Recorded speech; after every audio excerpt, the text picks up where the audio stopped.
Hi, my name is Lori Johnson, and I am really happy to be a part of this collaboration, this Facebook Live opportunity for us to learn together and share our experiences and move this wonderful AAI, those programs forward. It's very exciting. So I guess, well, first of all, I have been an educator for 38 years, 39 maybe now. I started out as an elementary school teacher and taught grade 1, 3, 5, 7, and 8.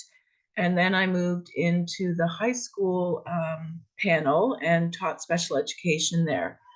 I have a degree in physical education and a degree in education, and my specialist in special education. So obviously, education is something that I'm a big believer in. I am currently still working at Georgian College, which is the local college in our region. And I just love being in the atmosphere of a school. I absolutely get charged up, and it creates so much energy for me. It's a feel good place, whether it's an elementary, secondary, college, university. I just really enjoy the atmosphere of students learning and me getting to help them on that journey. I also have was involved in most of my early learning and my original opportunity to learn about animals supporting students in schools when I volunteered with an organization called Cope Service Dogs.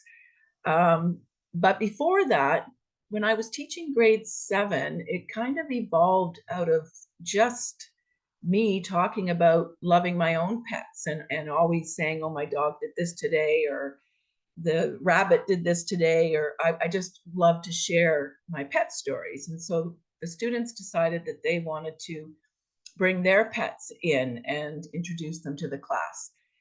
So I thought, okay, you better have a plan for this, and it can't disrupt the whole day. And before you go to your principal, you better be able to answer a lot of questions on how you're going to make this happen. So some of the rules that we created, or the guidelines, were that the parent had to come in with the pet, stay there while the pet was meeting the class, and then be able to take the pet home directly afterwards. That way it was a section of time out of the day where we could enjoy the pet. The parent was there in case there was any kind of mishaps, that they could intervene and take the pet home. Anyway, it was fantastic. Oh my goodness. They bought into it. We had so many pets visit the classroom. I continued to build on the experience and integrate it into all of the other things that I was teaching in the classroom, like reading and writing, researching, doing projects and presentations, speech writing. We really built community around this little program of sharing our love for animals. Um, it There was a common interest of animals, and you might be saying, well, what about the kids who didn't have pets, or the kids who didn't love animals? And it really seemed to work out that the students who didn't have a pet all of a sudden thought that they might like one, or they just really enjoyed hearing about the relationship that their classmates were having with the animals, and they got to pet and enjoy and experience something that they might not have if this hadn't happened. So that was my very first experience. I didn't even know what I was doing. It was just something that evolved out of the students um, bringing up an idea, and I ran with it. So I started to mention about the Cope Service Dog volunteer work. When I moved up to the Barrie area, I was working in a high school, and I'm walking through the halls of the high school, and I see all these little puppies, these golden retriever puppies in capes. And I thought, oh my goodness, I have to find out much more about this. So I quickly found out, and to make a long story short, I dedicated 7 years to that that organization, I learned to be a canine instructor, canines in the classroom instructor, which meant we taught the students how to train the service dogs in training puppies, or the puppies in training. We tied it to all of the curriculum that we were teaching. Mostly it empowered the students, it built self-confidence, it provided us with opportunities to teach self-care, social skills, leadership skills, you name it, we connected it. While I was volunteering for that organization, I was asked to raise a little puppy in training. And I was supposed to do it just for a month because they were looking for another full-time puppy raiser that would take on this responsibility for the next 2 years. Well, after a month, I decided I'm not letting this puppy go, and I continued to raise her. She was released from the COPE program. It just wasn't a suitable thing for her to be a mobility dog. Her name is Charity, and she did become the inspiration behind most of what I did going forward. So after she was released from the canine program, canine in the classroom program, the students really missed her because she wasn't coming to school with me anymore. And so I approached my principal again with a plan, and they gave me permission to bring her in to the classroom. Now, because she wasn't a service dog in training anymore, she didn't have any of the public access rights to the school. So I would bring her in through the back door, and we would take her out through the back door for her toileting and exercise. And her being a classroom dog was so powerful. It was me as the teacher having this incredible coworker who could work the magic that me as the human couldn't. With her happy dance, she just brought so much joy, unconditional love, and non-judgment to the students that I was working with at the time. And these were special education students who had varied needs and some very high needs. So it was a beautiful thing that was going on there. So after I left teaching for a little while, I founded a program called the Canine Ambassador Program, and it was totally inspired by Charity being in my classroom. And today, still, we have teachers with dogs in schools across the whole county. It is thriving and really changing the lives of lots of students and staff members. So some of the things that I've been asked to speak about are the roadblocks that someone trying to start an AAI program might come up against. And I think the first thing that came to my mind was not having a solid plan.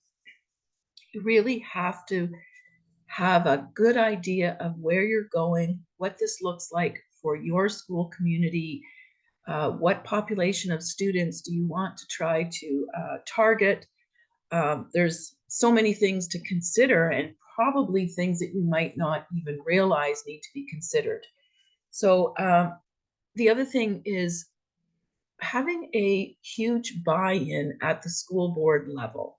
One of the things that we decided when I founded the program, the Canine Ambassador Program, was that we wanted 100% buy-in with all of the superintendents across the board. That took a lot of effort, but it was well worth it because it really supports equity and inclusion, because it's not just one school in the school board that has this opportunity. It's not one superintendent that's supporting this. It's not one principal who's providing this opportunity. It's across the school board. And if a parent has a problem with it, it doesn't matter which superintendent they call, they're going to get the same message about the benefits, what some of the roadblocks are, and the solutions to those roadblocks. It's creating a message across the whole school board that is positive and having the same answers to the questions and the concerns, and making sure that everyone gets the chance if this is what their school would like to have.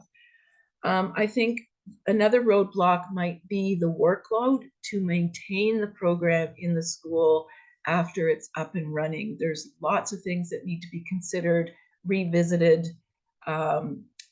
data collection so that you can prove that what you're doing works. I believe that creating a team and getting other people involved in that process is absolutely well worth it. And I think people feel if they're included in a team at the collaborative, um, as part of a collaboration and at the points of beginnings, they feel more involved and have more buy-in because it's partly their program as well. And it might be not their idea to begin with, but the more people you can have feel like they're a part of something really exciting and new, the better you'll be able to move it forward. Training, of course, what is the right dog that should be in a school? What are standards and standardization, and how do you find out about that? And I'm a firm believer that standards of practice and standardizing this movement of pets in schools to support students and the rest of the staff requires a standardization. We all need to be on the same page, and we all need to be getting the same education and certifications and belonging to the same community that supports us to do this. Education, all those things are really, really important. Some of the little intricacies might be fears. Not everybody loves dogs. I'm going to speak to dogs because that's where I'm more familiar. And with my experience with the Canine in the Classroom program, it was some of the students that had the greatest fears that bought in the most at the end. But it's taking into consideration that every person in the building matters, and what they bring to the table needs to be addressed. It can't just be ignored. It can't be, oh, you'll get over it. Why don't you just avoid us if you see us coming? We need to listen, and we need to really hear what the concerns are of the members of the community in the school and address them. And again, allow those people to be part of the part of the team that collaborates and gets together and figures out the solution. Cultural differences. There's many schools where there's a high predominance of a certain culture where maybe dogs aren't something that they see as pets or of value to humans. And again, it is becoming educated about what the issues are and then inviting those people in to help with the solution. Allergies is a big one.